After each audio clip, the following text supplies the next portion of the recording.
In an AI-driven world, a young woman named Mia begins her journey. A curious beginner, she feels unsure about these technologies. Her friends have been raving about AI agents and their abilities. They seem to have all the answers. Mia, however, struggles to comprehend them. One day she finds a free tutorial, AI Agents for Beginners. Intrigued, she clicks play. Vibrant visuals catch her attention. The instructor, a charismatic figure, speaks with enthusiasm. Mia feels excited, realizing AI isn't as complex as she imagined. The first lesson discusses how AI agents can automate tasks. Instantly, Mia imagines using one to streamline her hectic schedule. Next, she learns about natural language processing. It turns out, these agents can understand and respond to queries in a conversational manner.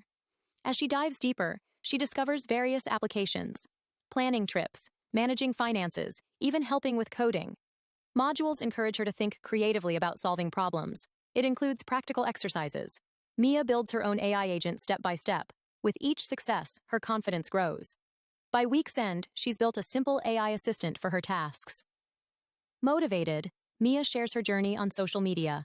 Her posts attract attention, inspiring others to start their own. The community grows, with beginners celebrating successes and troubleshooting challenges together. The support fuels Mia's passion further. One evening, as she prepares for work, her AI assistant flashes a reminder for an upcoming meeting. Mia smiles. This simple tool has become indispensable. Months pass, and Mia transitions from a novice to a knowledgeable advocate for AI. Mia now mentors others through workshops, sharing her journey. Her story serves as a beacon, showing that even beginners can succeed in the world of AI. She smiles at the thought of how far she has come.